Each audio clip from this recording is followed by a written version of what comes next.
بسم اللہ الرحمن الرحیم رب اشرح لی صدری ویسر لی امری واحلل عقدۃ من لسانی یفقہوا قولی۔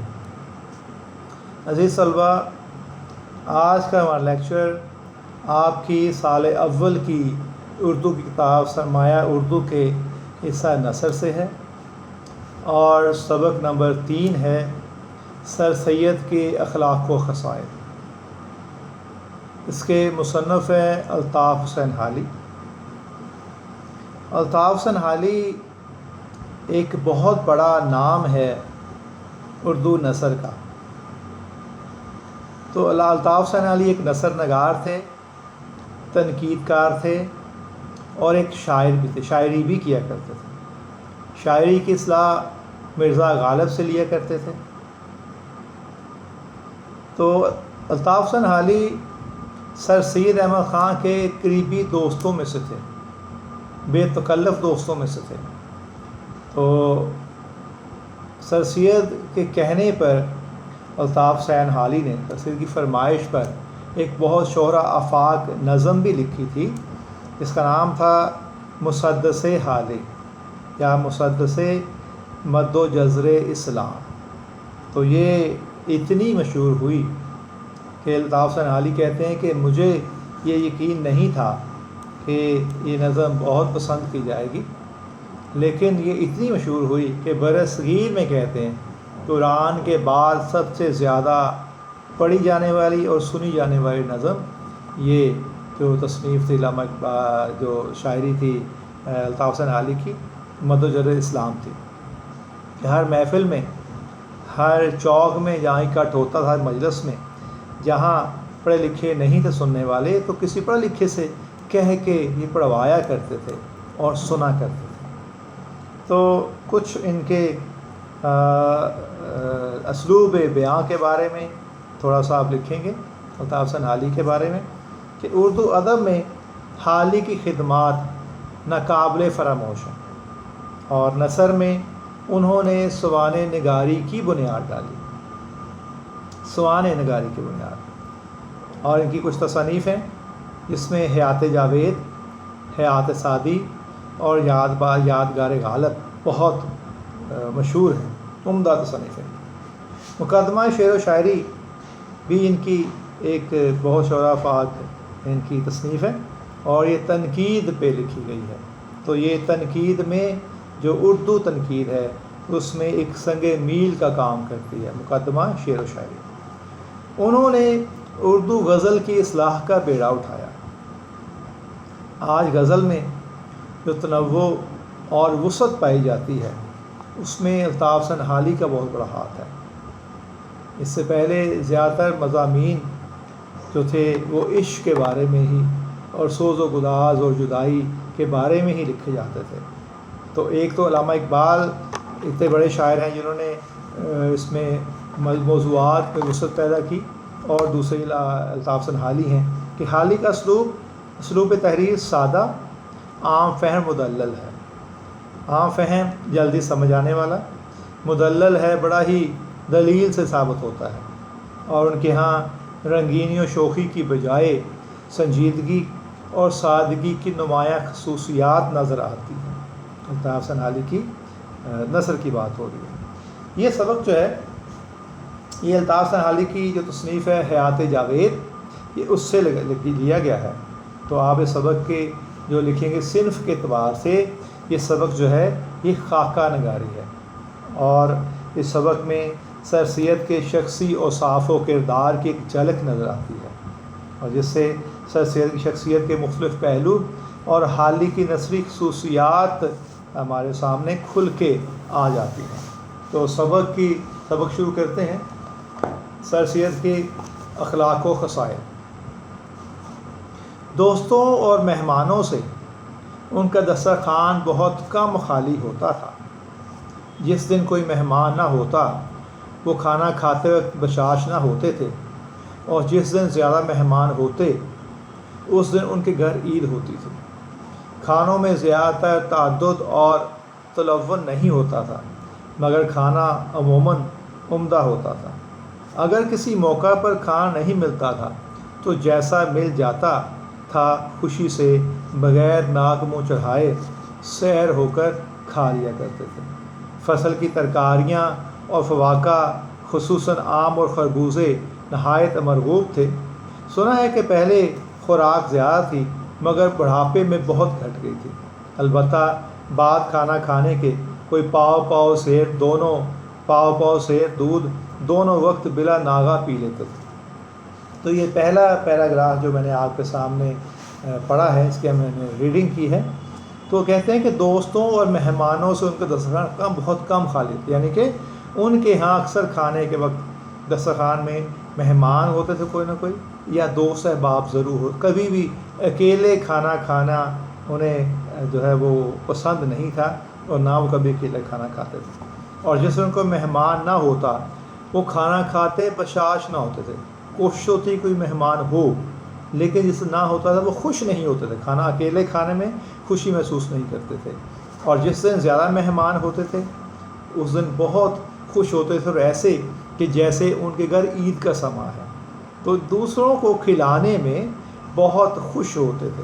تو اللہ تعالیٰ کو یہ عادت بہت پسند ہے کہ اللہ تعالیٰ کی صفات میں سے ایک صفت ہے کہ مہمان نوازی کریں۔ اللہ تعالیٰ پوری دنیا کی جو مخلوقات ہیں ان کو کھلا کے راضی ہوتا ہے، ان کو بن مانگے دیتا ہے۔ تو پھر دوسروں کو کھلانا اللہ تعالیٰ کو بہت پسند ہے۔ تو سر سید کو بھی جو ہے وہ دوسروں کو کھلانا بہت پسند تھا، اس وجہ سے زیادہ مہمان گھر پہ ہوتے تو وہ ایسے خوش ہوتے تھے جیسے کہ عید ہوتی ہے۔ اور کھانوں میں وہ سادگی پسند ہے، یعنی یہ نہیں کہتے کہ کھانا بہت زیادہ ہو، بہت زیادہ ڈشز بنی ہو، مختلف اقسام کی ڈشز بنی ہو، یہ نہیں پسند تھا، لیکن کھانا عمدہ پکا ہو یہ ان کو پسند تھا، اور ان کے ہاں کھانا اکثر عمدہ ہوتا تھا۔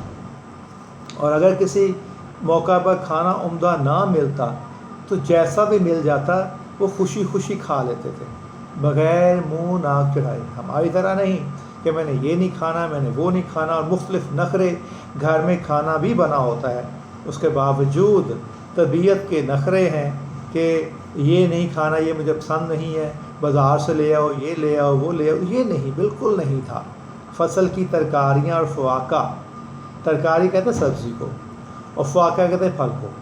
فصل کی ترکاریاں اور فواکہ خصوصاً خاص طور پر فواکہ کہتے ہیں پھلوں کو، پھلوں میں خاص طور ان کو آم پسند تھا اور خربوزے پسند تھے، اور سبزیاں بہت پسند، سبزی خور تھے وہ۔ اور سنا ہے کہ پہلے خوراک زیادہ تھی مگر بڑھاپے میں بہت گھٹ گئی تھی۔ اکثر ایسا ہوتا ہے کہ بڑھاپے میں خوراک کم ہو جاتی ہے۔ بڑھاپا ہے ہی ایسا وقت زندگی کا کہ جب آدمی کے جسم سے اللہ تعالیٰ طاقتیں جو ہیں وہ واپس لینا شروع ہوتا ہے اور کمزوری ہونا شروع ہو جاتی ہے۔ پھر انسان کا معدہ اتنا طاقتور نہیں ہوتا کہ وہ زیادہ کھانا برداشت کر سکے اور ہضم کر سکے، تو خوراک سادہ ہو جاتی ہے اور خوراک کم ہو جاتی ہے۔ تو سر سید احمد خان کے ساتھ بھی ایسا ہی تھا کہ جوانی میں کہتے بہت خوراک تھی، بڑا اچھا سیر و کھایا کرتے تھے، خوش خوراک تھے، لیکن بڑھاپے میں خوراک کافی کم ہو گئی تھی۔ البتہ بعد کھانا کھانے کے کوئی پاؤ سیر دودھ دونوں وقت بلا ناغہ پی لیتے تھے، یعنی 2 وقت کا کھانا کھا کے، دوپہر کا رات کا، دونوں وقت کھانے کے بعد پاؤ دودھ پیتے، یعنی پورے دن میں آدھا کلو دودھ وہ ضرور پیتے تھے۔ اور دودھ جو ہے یہ ایک مکمل غذا ہے اور یہ اپنی خوراک کا حصہ بنانا چاہیے۔ دوسرا پیراگراف، ظرافت اور خوش طبعی ان کی جبلت میں داخل تھی، مگر جس طرح ان کی اور باتوں میں بناوٹ نہ تھی، اسی طرح ظرافت اور خوش طبعی میں مطلق تصنع نہ تھا۔ تحریر میں، تقریر میں، بات چیت میں جو لطیفہ یا شوخی ان کو سوجھ جاتی تھی، اگرچہ کیسی ہی شرم و حجاب کی بات ہو ان سے ضبط نہ ہو سکتی تھی، مگر ہر ایک امر کے بیان کرنے کا خدا نے ایسا سلیقہ دیا تھا کہ کوئی بات تہذیب کی حد سے متجاوز نہ ہو پاتی تھی۔ یہ چھوٹا سا اقتباس ہے، تو اس کے بارے میں تشریح کرتے ہیں کہ ظرافت اور خوش طبی. ظرافت کہتے ہیں ہنسی مذاق کرنا.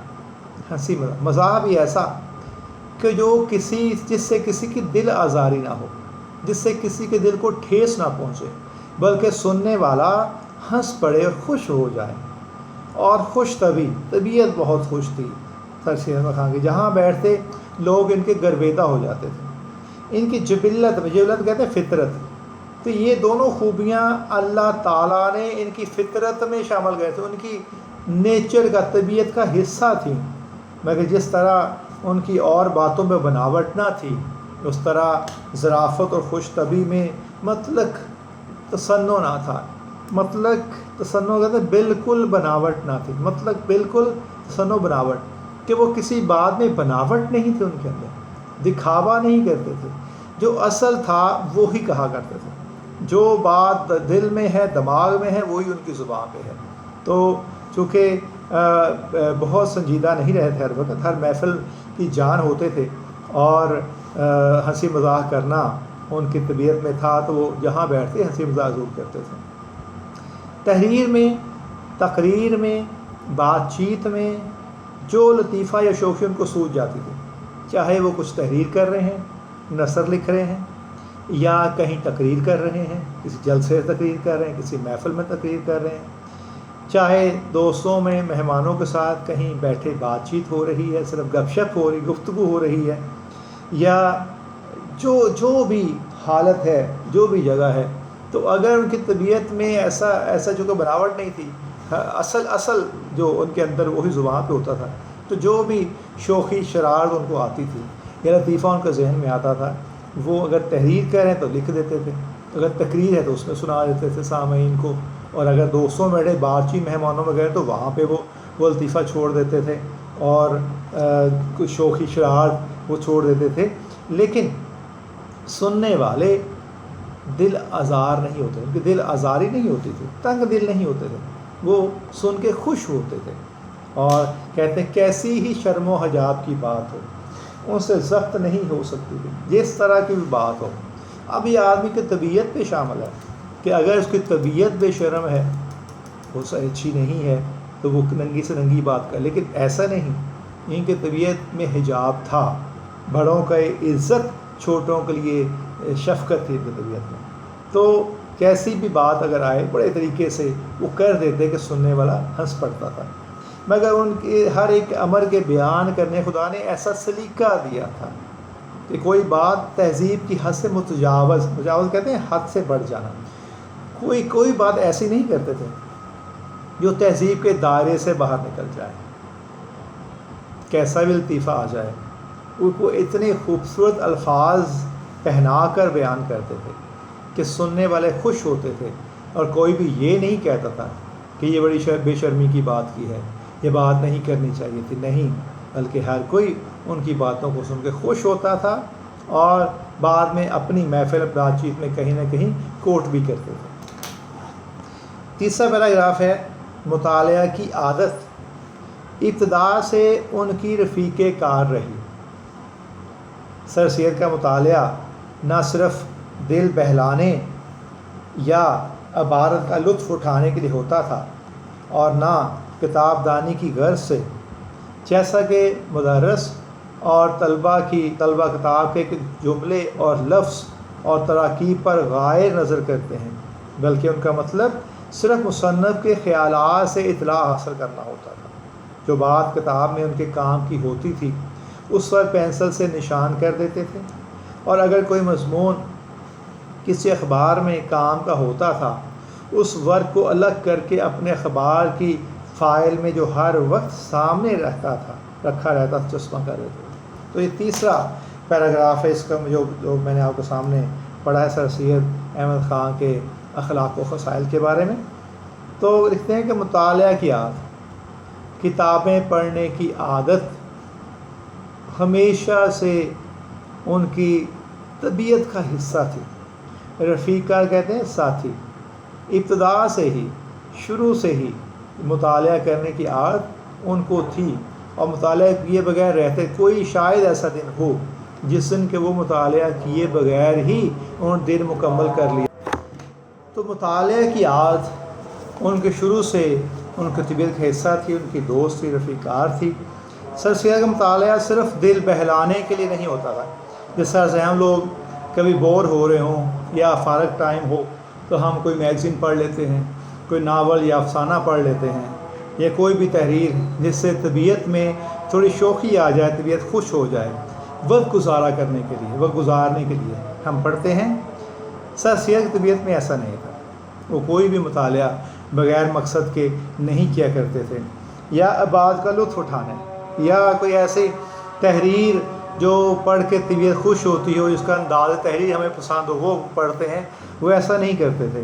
اور نہ کتاب دانی کی غرض سے صرف مطالعہ برائے مطالعہ نہیں کرتے تھے، غرض کی غرض سے تھا، جیسا کہ مدرس اور طلباء کتاب کے ایک ایک لفظ اور جملے و تراکیب پر غائر نظر کرتے ہیں۔ غائر نظر کہنا گہری نظر کرنا، جس طرح سے ایک طالب علم یا استاد جو ہے، استاد پڑھانے کی غرض سے ایک ایک لفظ کا ترجمہ اور مفہوم بیان کرتے ہیں کہ طلباء کو تحریر پوری طرح سمجھ آ جائے، مضمون پوری طرح سمجھ آ جائے، اور طالب علم ہر لفظ کے ترجمے پر غور کرتے ہیں، مفہوم پر غور کرتے ہیں۔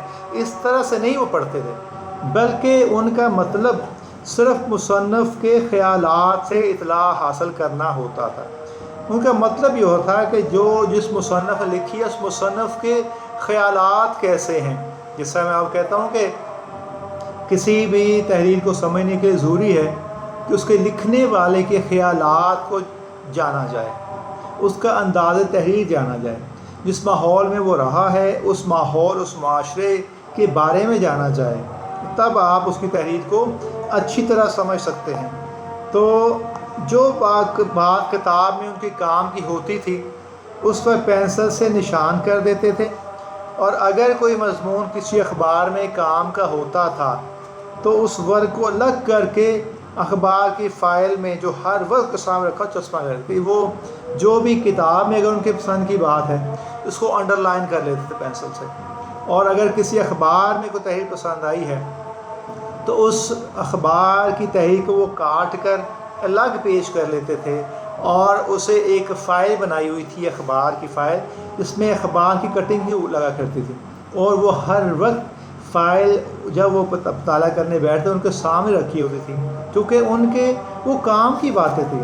ہم بعض اوقات کوئی تحریر جو ہے وہ انڈر لائن کر لیتے ہیں یا محفوظ کر لیتے ہیں، تو ہمیں تو بڑے کبھی وقت ملتا ہے اس کو دوبارہ دیکھنے کا، پڑھنے کا، لیکن سر سید کے سامنے ہر وہ فائل ان کے ٹیبل پہ پڑی ہوتی تھی، اور وہ کسی مقصد کے تحت وہ نشان لگایا کرتے تھے، یا اخبارات کی کٹنگ تھی وہ فائل میں لگایا کرتے تھے۔ اس سے اگلا اقتباس ہے کہ خطوں کا جواب دینے میں وہ نہایت فیاض تھے۔ جو خط پانی پت سے علی گڑھ بھیجا جاتا ہے، اگر وہاں پہنچتے ہی اس کا جواب لکھا جائے تو تیسرے دن وہاں سے جواب آ جاتا ہے۔ مجھے یاد نہیں پڑتا کہ میرے خط کا جواب چوتھے دن آیا ہو یا بالکل نہ آیا ہو، جبکہ ان کا برتاؤ ہم لوگوں کے ساتھ یہ تھا، تو دیکھنا چاہیے کہ اپنے خاص دوستوں اور ہمسروں اور ہم رتبہ لوگوں کے ساتھ کیسا ہوگا۔ خط کا جواب دینا، تو خط کا زمانہ جنہوں نے دیکھا ہے انہیں پتہ ہے، ہمیں تو خط لکھے بھی ہیں، وصول بھی کیے ہیں، وہ دور دیکھا ہے کہ خط ایک خط جو تھا وہ اسے آدھی ملاقات کہا جاتا تھا، اور حقیقت میں ایسا محسوس ہوتا تھا۔ خط کو وصول کرتے ہوئے بہت خوشی ہوتی تھی کہ خط کس طرف سے آیا ہے، اس کو کھولنے کا مزہ اور اس کو پڑھنے کا جو مزہ آتا تھا، وہ اب یہ موبائل کی تحریر میں وہ چیز نہیں ہے۔ موبائل نے ہمارے وقت کو جو ہے وہ بچا لیا ہے، کم وقت میں کام ہو جاتا ہے، لیکن وہ خوشی، وہ لذت محسوس نہیں ہوتی جو کہ خطوں میں ہوتی تھی، خط لکھنے میں ہوتی تھی۔ تو سر سید احمد خان کے بارے میں الطاف حسین حالی کہہ رہے ہیں کہ خطوں کا جواب دینے میں نہایت فیاض تھے، کھلے دل کے مال، تنگ نظر نہیں تھے، خطوں کا جواب ضرور دیا کرتے تھے۔ اور جو خط لکھا ہے، وقت کی بات کی ہے، کہ جو خط پانی پت سے علی گڑھ بھیجا جاتا ہے، اگر وہاں پہنچتے اس کا جواب دے دیا جائے تو تیسرے دن وہاں سے جواب آ جاتا ہے۔ میں یاد نہیں پڑ رہا ہے میرے خط کا جواب چوتھے دن آیا ہو۔ تو الطاف حسین حالی پانی پت میں ہی پیدا ہوئے ہیں، اور دہلی میں بھی رہے ہیں، تو اس لیے انہوں نے وہی مثال دیا کہ پانی پت سے اگر دلی خط یا علی گڑھ خط لکھا جائے تو علی گڑھ پہنچتے وہ تیسرے دن پہنچتا تھا، اور اسی دن وہ لکھ دیں تو دن واپس آ تھا۔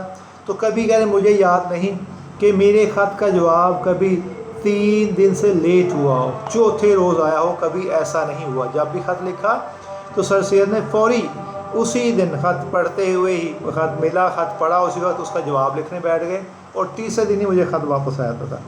جبکہ ان کا برتاؤ ہم لوگوں کے ساتھ یہ تھا، تو دیکھنا چاہیے کہ اپنے خاص دوستوں اور ہم سر و ہم رتبہ لوگوں کے ساتھ کیسا ہوگا۔ تو وہ الطاف حسین علی لکھتے ہیں، الطاف حسین علی خود سے اپنے منہ سے یہ نہیں کہتے کہ میں ان کا بڑا قریبی دوست تھا، تو اس لیے وہ کہہ رہے کہ جو ان کے بڑے قریبی خاص دوست تھے ان کے ساتھ برتاؤ کیسا ہوگا۔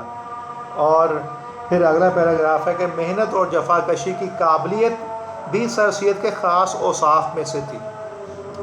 محنت اور جفا کشی کی قابلیت بھی سر سید کے خاص اوصاف میں سے تھی، قطع نظر اس کے کہ ابتدا سے ان کو کام کرنے کی عادت رہی۔